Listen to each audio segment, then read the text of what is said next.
तो दर्शक बंधु मैंने बर्षिले शेफाली वर्मा जो भाया महिला विश्वकप फाइनाल 87 रन इनिंग्स खेली से ही फर्म आउ थे जारी रखिंट शेफाली वर्मा श्रीलंका विपक्ष टी20 सीरीज रे। तो भारत बनाम श्रीलंका द्वितीय टी20 मैच रे शेफाली वर्मा निज एकला दम्रे जिताईदे भारत को धुआंधार 34 बॉल 69 रन इनिंग्स खेले शेफाली वर्मा। आग को महिला टी20 विश्वकप अच्छी तो शेफाली वर्मा निज दावेदारी शक्त कर टी20 विश्वकप। तो विशाखापट्टनम खेल द्वितीय टी20 मैच रे भारत कैप्टेन हरमनप्रीत कौर प्रथम टॉस जीतिले आ बॉलिंग निष्पत्ति नेले। आ प्रथम ओवर श्रीलंका निजर प्रथम विकेट हरैला। क्रांतिगढ़ नहीं गले प्रथम विकेट निजे बॉलिंग करके निजे कैच धरिले क्रांति।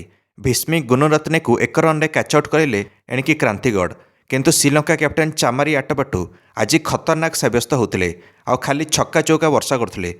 श्रीलंका द्रुत गति आगक बढ़ुला किंतु स्नेहा राणा आसते बॉलिंग करने जी आज दीप्ति शर्मा जगह खेलुले। दीप्ति शर्मा आज असुस्थ थी स्नेहा राणा को मौका मिलता आ सी आसी काम करदे भारत पर आ सी आसिक कैच आउट करदे निज ओभर चामारी आटपट को जे घातक सब्यस्त होते। चामारी आटपट 24 बॉल 31 रन करके आउट हेले। श्रीलंका 38 रन निजर 2 विकेट हरला। तापर श्रीलंकार हासिनी पेरेरा और हर्षिता समविक्रमा एम दुई जन मिसिक श्रीलंका स्कोर को 70 रन पार करेले 11 ओभर। तापर श्रीचरणी आसिक कट एंड बोल्ड करदे हासिनी पेरेरा को 22 रन रे। भारतर पूरा फील्डिंग टाइट थिला आज तो रन भी बेसी द्रुत गति आसुनथिला श्रीलंकार। श्रीलंका 100 रन पार करिला 17 ओभर। सेतବେଳେ set batsman Harshitha Samarawickrama 33 run करके रन आउट हो गले एणिकी 104 रन ही होता है श्रीलंकार। स्नेहा राणा आज मौका पाई और भल बॉलिंग कले निज 4 ओभर 11 रन ही मात्र देले आ गोटे विकेट नेले। दीप्ति जगह खेलुले स्नेहा। दर्शक बंधु मैंने श्रीलंका 4टा विकेट गलापर श्रीलंका हताश हो गला आउे 3टा रन आउट लगालगी है आ मात्र 128 रन पर्यंत पहुँची पारा श्रीलंका निर्धारित 20 ओभर 9 विकेट हराई। भारत आगे टार्गेट रहा 129 रन। ओपनर शेफाली वर्मा तापर आसिले और बाडेले। स्मृति मंदाना तांकर साथ देले किछि डेरी किंतु स्मृति मंदाना मात्र 14 रन करके आउट हो गले। दर्शक बंधु मैंने किंतु शेफाली वर्मा आज रोकिया मोड्रे नथिले।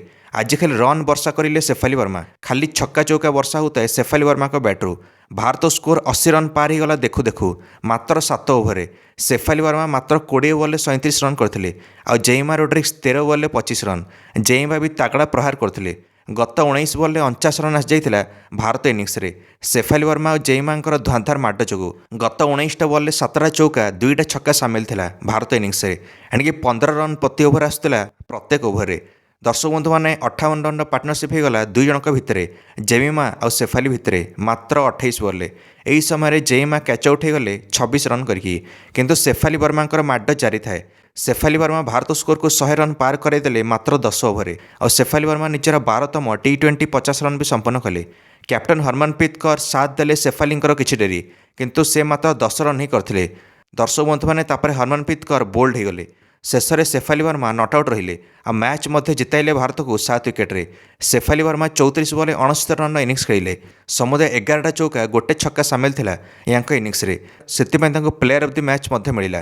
दर्शक बंधु मैंने द्वितीय टी20 मैच जीतिकी भारत 2-0 आगुआ होगला यह चलित 5 मैच टी20 सीरीज रे। गत मैच रे जेइमा रोड्रिक्स 69 रन इनिंग्स खेलते। यही मैच रे शेफाली वर्मा 69 रन इनिंग्स खेलिले। आई शेफाली वर्मा स्ट्राइक रेट थिला 197। शेफाली वर्मा को माड जोगु 9 ओभर बाकी था भारत मैच जीतिला। दर्शक बंधु मैंने एणिकी शेफाली वर्मा आगक टी20 विश्वकप में रेडी होती से प्लेयर ऑफ द मैच पाइला परे कहले जे से बर्तमान खाली ग्राउंड शॉट खेलुंट से रिस्क कम अच्छी हावारे शॉट खेले आउट होवर चांस अच्छी से गैप देखिए बर्तमान खाली ग्राउंड शॉट खेला होची शेफाली द्वारा। तो शेफाली पूरा रेडी मोड अच्छा टी20 विश्वकप खेलने जहाँकि जून मसर खेल 2026 रे। दर्शक बंधु मैंने कौन लगुच भारत 2026 भी टी20 विश्वकप जीतिपर कि जमी महिला विश्वकप जीतला ओडीआई रे। निश्चय मंतव्य कमेंट दे वीडियो को लाइक और चैनल को सब्सक्राइब करदे समस्त क्रिकेट अपडेट्स। धन्यवाद।